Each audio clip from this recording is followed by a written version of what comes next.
अनंत coat ब्रह्मांड का एक रति नहीं भार, और सतगुरु साहेब कबीर हैं कुल के सृजनहार। जो पृथ्वी टंगी हुई है, जो सूर्य टंगा हुआ है, जो चांद टंगा हुआ है, कहां टंगा हुआ है, किसके इशारे पे चलता है? तो उस कबीर के इशारे पे चलता है। और युग जो है, चारों युग जो है, सतयुग, द्वापर, त्रेता, कलयुग, इस चारों युग में परमात्मा आते हैं और कहते हैं कि हम ही आला कला है कुतुब गोश और पीर, गरीब दास खालिक धनी हमरे नाम कबीर।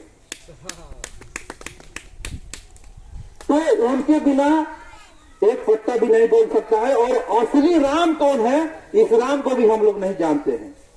इस राम जो दशरथ के पुत्र जो राम है, इस राम के पहले भी राम की पूजा होती थी। वो कौन राम थे? वो राम कौन थे? जब राजा दशरथ ने शब्दवेदी बाण से श्रवण को बाण मारा, तो श्रवण ने बोला कि हे राम। वो राम कौन थे? कबीर जी बोलते हैं कि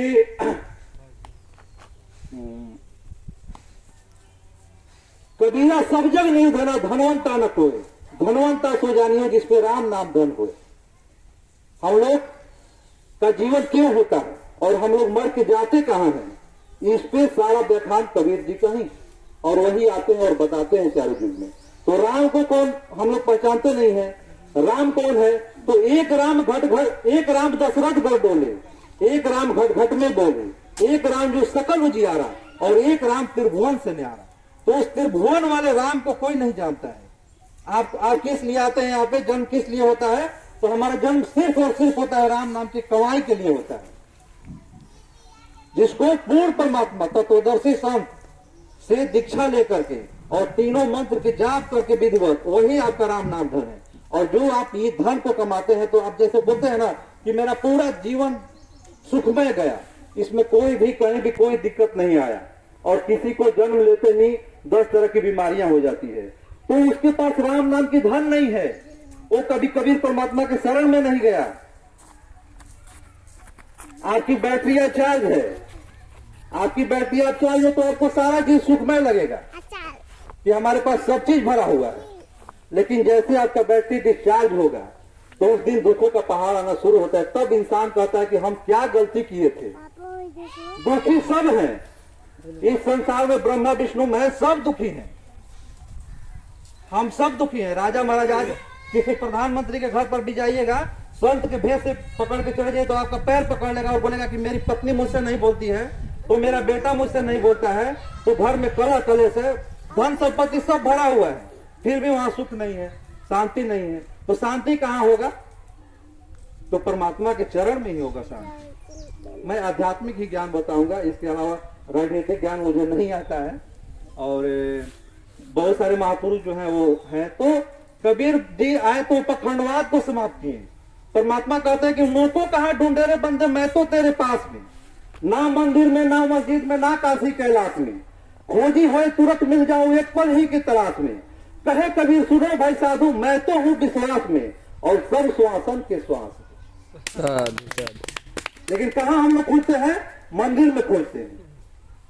जब कबीर परमात्मा आए थे काशी के घाट पे, एक बार की बातें हैं कि बहुत सारे ब्राह्मण लोग नहा करके और सूर्य को जल दे रहे थे। तो कबीर जी भी अपना गंगा जी में हेले और पछुआ मार के पानी बिछना शुरू कर दिए। तो ब्राह्मण लोगों ने बोला कि कबीर तुम क्या कर रहे हो? तो बोले कि आप क्या कर रहे हैं? तो मैं तो सूर्य को जल दे रहा हूं। तो यहाँ से हजारों किलोमीटर दूर जो सूर्य है, आपकी जल देने से वहां पहुंच जाएगा, तो मेरा 2 किलोमीटर दूरी पे बगीचा, यहाँ से पानी फेंकने पर नहीं पहुंच जाएगा। तो बहुत सारे पखंडवाद को समाप्त किए, और वही आकर के बोलते हैं परमात्मा। आज चारों युग में वेद भी है हमारे पास, गीता भी है, पुराण भी है, सब चीज है। परमात्मा बोलते हैं कि वेद हमारा भेद है, हम ना मिले वेदन के माही, और जन जो वेद से मैं मिलूं वेद जानते नहीं। वेद कौन है? तो सूक्ष्म वेद जो है, जिसमें पूर्ण परमात्मा के पूरा महिमा लिखा गया है, उसको तो कोई जानता ही नहीं है। और इस संसार में शक्ति किसकी चलती है? तो 21 ब्रह्मांड का मालिक कौन है? तो ब्रह्म है। अब ब्रह्म को कोई जानता नहीं है, जो गीता जी के 8 नंबर अध्याय के 13 नंबर श्लोक में बोलता है कि ओम इति अक्षरम ब्राह्म व्यवहार माम अनुसमरणीय प्रत्यागी तजम देहम स्वयति प्रमाण गति। मेरा एक ओम मंत्र है और इसको उच्चारण करते करते जो शरीर से आगेगा वो मेरे ब्रह्म लोक में आएगा, जिसको संत लोगों ने चौथा मुक्ति कहा है। और उसके बाद पुनः जीवन मरण में तुम आओगे। तो हम लोग गीता का ज्ञान जो दिया गया है उसको सब लोग बोलते हैं कि कृष्ण ने गीता का ज्ञान दिया, और हमको यही पता नहीं है कि गीता का ज्ञान दाता जो है वो ब्रह्म है। कृष्ण जी क्यों कहेंगे कि मेरा ओम मंत्र है, और कृष्ण जी क्यों कहेंगे कि अर्जुन तुम सबको मारो? वो तो कई बार शांति दूत बन करके युद्ध रखने के लिए गए थे कौरव की सेना में।